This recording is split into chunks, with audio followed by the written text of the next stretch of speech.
Good evening to all of you. Today's topic is water management in agriculture. A week ago, I delivered a topic on water crisis in urban areas and its solutions. So now, water. We see plenty of water around us. But I regret to state that people are now shouting for want of fresh or say the drinkable water. Cultivators are also committing suicide due to want of required amount of water in their fields. The crops are being affected severely due to shortage of water in the fields. So also low yield of agriculture production also this is due to the water shortage. So why this situation has occurred even in irrigated tracts, this region is unnecessary waste of water in crop fields than its requirement by crops. For example, in case of rice crop, we have been observing standing water all along the rice fields from the day of transplanting of seedlings till its maturing stage.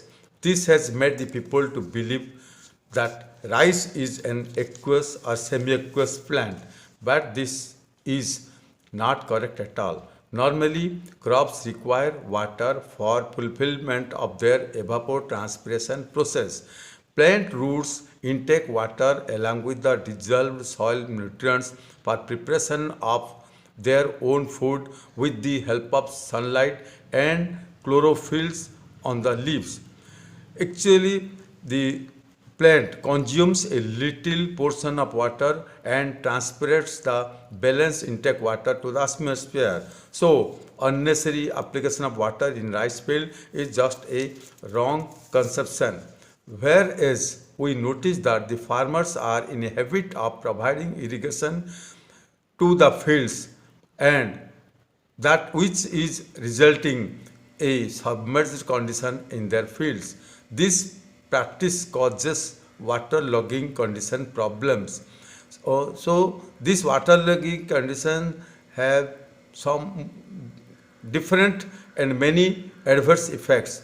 Number one, salinity development is developed in the fields. This waterlogging condition affects the erosion process due to filling up of the soil pores with water. Higher water table endangers the plant growth, causing stunted plant growth and thereby the low yield. It also ensures breeding ground of mosquitoes and increases the problem of health hazards. So, whereas the farmers of the tail end areas of the canal and ICATs areas do not get required amount of water at the head ends of canal. Based on an old report, I would bring you notice that Japanese were applying previously 6,000 liters of water to produce 1 kg of rice grain, whereas Indians were using then 15,000 liters of water for the same achievement against the need of even less than that.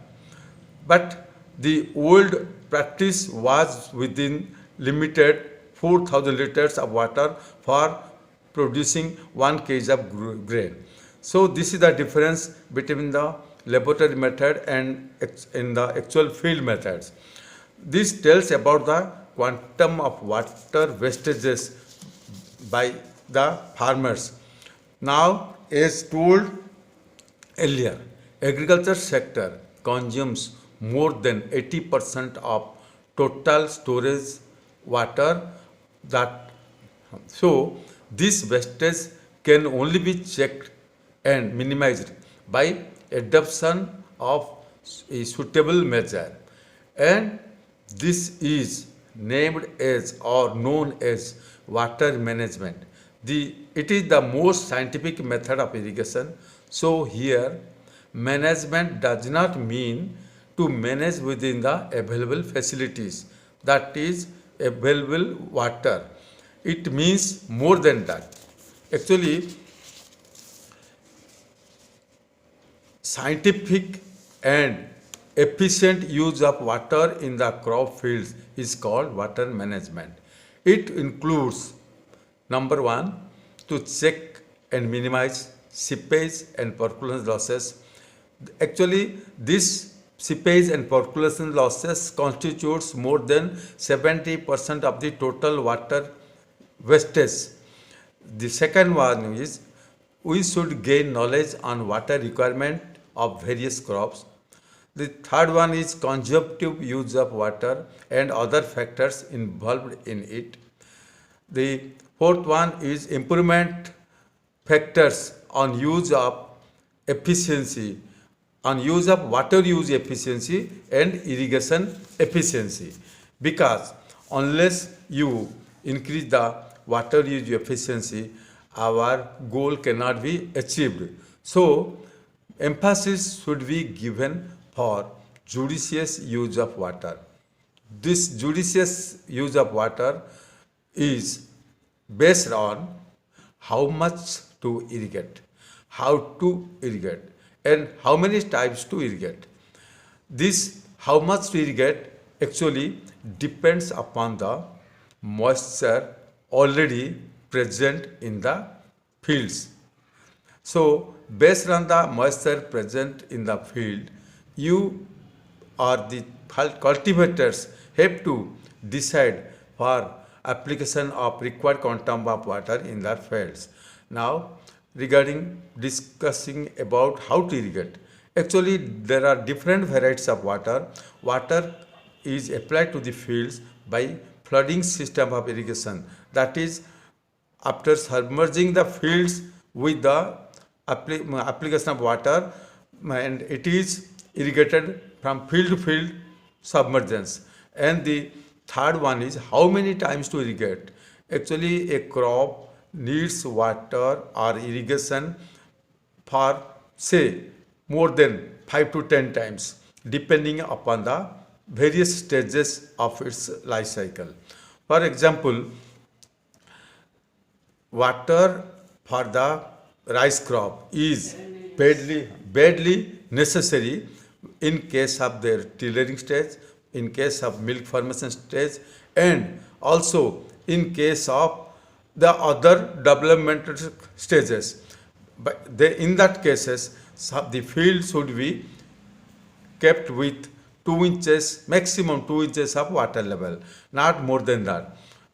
Because all the roots of those paddy crops can perform their operation process only within this standing water. Also, has also been seen that simply keeping the field wet is also quite sufficient in case of other periods. It is not necessary to keep the field submerged with water. Actually, standing water is also recommended at the time of different stages of for number one, for suppression of the wood growth, it is necessary, but it is not necessary to continue the process by keeping standing water in the field for always. So actually there are many methods to check the wastages. So due to shortage of time, I will present these things in another day. Thanks.